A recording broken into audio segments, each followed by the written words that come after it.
دعویٰ ایمان کے بعد اطاعت کی کیا کیفیت ہے؟ کیا واقعی اطاعت ہے یا نکل گئی اطاعت؟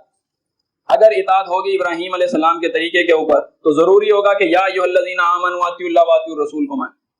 ایمان کے تقاضوں کے اندر یہ بات تھی. اطاعت کا مشورہ نہیں دیا تھا ایمان اطاعت کر لو تو یہ اچھی بات ہے، نہ کرو تو کوئی بات نہیں جی آپ کی مرضی. نہیں، مشورہ نہیں تھا، اطاعت کا حکم دیا گیا تھا. یا ایھا الذین آمنوا اطیعوا اللہ واطیعوا الرسول واولی الامر منکم. اپنے امیر کی اطاعت کرو گے. نبی علیہ السلام نے فرمایا جو امیر کی اطاعت کرتا ہے وہ میری اطاعت کرتا ہے، اور جو میری اطاعت کرتا ہے وہ اللہ کی اطاعت کرتا ہے. یہ 2-3 اطاعتیں نہیں ہیں، اطاعت ایک ہی ہے، وہی متصل ہے، اسی کی تفصیلات ہیں. لیکن یہاں تو امیر کو کچھ سمجھا ہی نہیں جاتا. اطاعت کیسے ہوگی؟ امیر کو کچھ سمجھا ہی نہیں جاتا. بال کی کھال نکال کے امیر کو دیوار سے لٹکا دیتے ہیں. بس یہ امیر ہے نا، بس صفیں سیدھی کرے گا. یہ امیر ہے تو بس پنکھے ہی چیک کراتا رہے گا، یہ بلب چیک کرائے گا، اس کے کام ہے. ارے یہ حکم دے گا اس کی بات مانو گے؟ یہ حکم دے گا، یہ اپنی طرف سے امیر نہیں بنا ہے. جس جماعت کے دعوے دار ہو، جو تمہاری جماعت ہے، جس نظم کے تمہیں پابند بنایا گیا اسی کا بنایا ہوا یہ امیر ہے. ہاتھ دو بیٹھو گے، ہاتھ اگر اس کی اطاعت سے نکلو گے. فرمایا امیر کی اطاعت سے ایک بالش جو دور رہا کون سی موت مرے گا؟ جاہلیت کی دور، وہی موت جو پہلے بتوں کی عبادت والی موت تھی، وہی موت جو پہلے اللہ کے حرام کو حلال کہنے والی موت تھی، وہی موت جو پہلے اللہ کے علاوہ اور پکارے لگانے والی موت تھی. وہی موت مرے گا جو امیر کی اطاعت کے خلاف جائے گا. اسی چیز کو رسول اللہ صلی اللہ علیہ وسلم نے بیان کیا. فرمایا فیما احب و کری، تمہیں امیر پسند ہے یا نہیں پسند، اطاعت کرو گے، اطاعت کرو گے. اللہ تعالیٰ نے ابراہیم علیہ السلام کو اپنا خلیل بنایا اطاعت کی وجہ سے. اتنی زیادہ اللہ کہتا ہے میں حکم کرتا تھا وہ شاکرا لانعمی، اللہ کی نعمتوں کا شکر گزار تھا. اللہ ان کے اوپر نعمتیں کرتا، وہ شکر بجا لاتے. اللہ آزمائش ان کے اوپر ڈالتا، اسے وہ پورا کر لیتے تھے. اذ قال له ربه اسلم، جب اس کے رب نے کہا کہ مسلم ہو جا، نے کہا کہ اسلمت لرب العالمین، میں اپنے رب العالمین کا مسلم.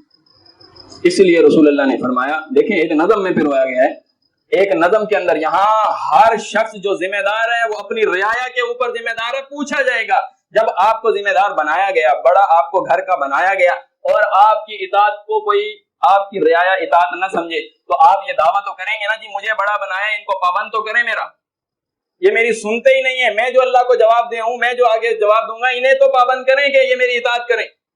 یہ جو تباہی کے گھاٹ اترتے جا رہے ہیں جواب دے تو میں ہوں، انہیں تو پابند کرنے کے لیے کوئی ترغیبات دیں، کوئی احکامات انہیں سنائیں، کوئی تعلیمات انہیں سنائیں. یہ ایسے ہی کھلے ہوئے گھومتے رہیں اور انہیں کوئی پوچھنے والا نہ ہو، نہیں. فرمایا فیما احب و کری، امیر تمہیں پسند ہے یا نہیں پسند، اس کی بات کو توجہ کے ساتھ سنو گے، اچھے پہلو سے اس کی اطاعت کرو گے. وَإِنِ اسْتُعْمِلْ، اگر ہو اس میں علیکم عبد حبشی کأن رأسہ زبیبہ، تم میں امیر بنایا گیا بے شک وہ حبشی غلام ہی کیوں نہ ہو.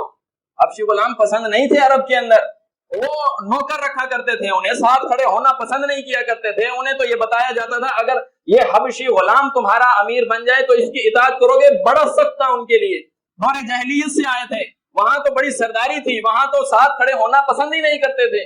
تو اب ان کی اطاعت کریں گے. یہ چیز جب آڑے آئی، کئی لوگوں نے اسی وجہ سے ایمان ہی قبول نہیں کیا. ان کے ساتھ بیٹھیں گے، ان کے ساتھ دین سیکھنا پڑے گا، ان کے ساتھ ہی پلیٹ میں کھانا پڑے گا، نہیں، ان کے ساتھ دعوت سیکھنی بھی نہیں ہے، سننی بھی نہیں ہے. آپ الگ سے ہماری قریش کے بڑے بڑے سرداروں کی محفل بنائیں، وہاں آپ کی دعوت سنیں گے، وہاں بیٹھ جائیں، الگ سے بٹھائیں، الگ سے ہماری حیثیت ہونی چاہیے. فرمایا نہیں، یہ سارے بت اسلام نے توڑ دی.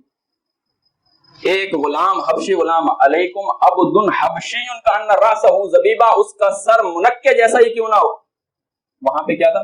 بڑے سر والے سردار ہیں، ان کے جسم، یہ سر، یہ بڑے سائز کے سر، وہ اسے پسند کرتے تھے. بڑے سائز کا سر والا بچہ ہو تو اس کو سردار کا بچہ سمجھتے تھے. فرمایا رأسہ زبیبہ، ایک منکے جتنا ہی سر کیوں نہ ہو اس کی تم اطاعت کرو گے. اس کی حیثیت ہے اور اس کو پابند، اس کی اطاعت کو اوپر تمہیں پابند کیا گیا. نجات اسی کے اندر ہے.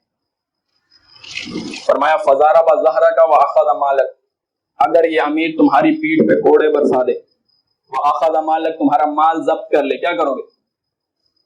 آواز اٹھاؤ گے؟ کیا کرو گے؟ شریعت کیا کہتی ہے؟ کیا کرو گے؟ فضارب ظہرک، امیر تمہیں یہاں صفوں میں کھڑا کر دے، تو فضارب ظہرک، تمہاری پیٹھ کے اوپر یہ کوڑے برسا دے، واخذ مالک، تمہارا مال ضبط کر لے. اس کی بات کو توجہ سے سنو گے اور اطاعت کرو، پابند بنائے. فرمایا کرہ من امیر الشیء، کوئی چیز دیکھو امیر کے اندر جس سے تمہیں کراہت ہے، جو تمہیں ناگوار گزرتی ہے، پسند نہیں ہے تمہیں، کیا کرو گے؟ کیا کرو گے؟ انکار کرو گے؟ کیا کرو گے؟ اس کی بات کو نہیں مانو گے؟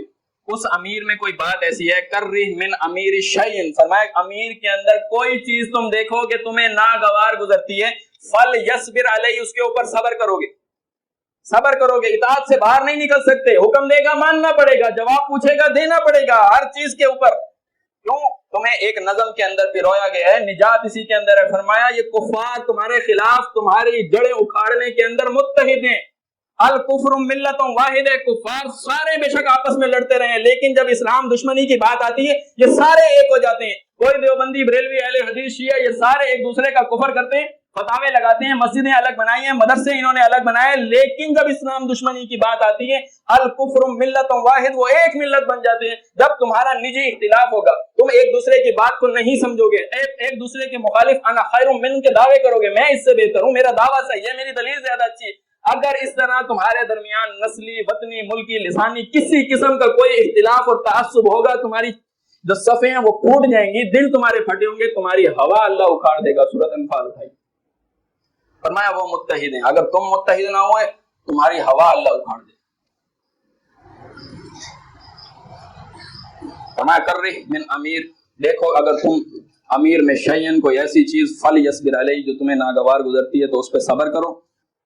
اگر کوئی چیز امیر میں تم نے دیکھی جو تمہیں ناگوار، حکم نہیں دیتا وہ تمہیں یہ کام کرو، لیکن امیر میں کوئی ایسی بات ہے جو تمہیں ناگوار گزرتی ہے، فلیصبر علیہ، اس پہ صبر کرو گے۔ لیکن اگر کوئی شخص بھی نکلا، خارجہ، اس نے خروج کیا، آواز باہر اٹھائی، اطاعت سے وہ باہر نکلا، اپنے امیر سے، اپنے حاکم سے، فرمایا شبرن، ایک بالش بھی، فرمایا فماتا، پس وہ جب مرے، علیہ، اسی کے اوپر، الا ماتا میتن جاہلیہ، دعوی ایمان دیوار پہ لٹکا دیا جائے گا، موت جاہلیت کی شمار ہوگی شریعت کے اندر۔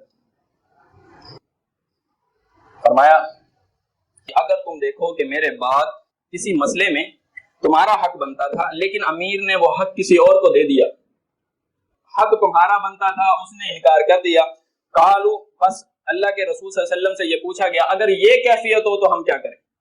ہم دیکھ رہے ہیں حق ہمارا بنتا ہے، دیا کسی اور کو جا رہا ہے، ہمارا حق مارا جا رہا ہے، امیر حق خیانت کر رہا ہے ہمارے ساتھ، بس اگر ایسی کیفیت ہو، اب آپ ہمیں کیا حکم دیتے ہیں اس بارے میں؟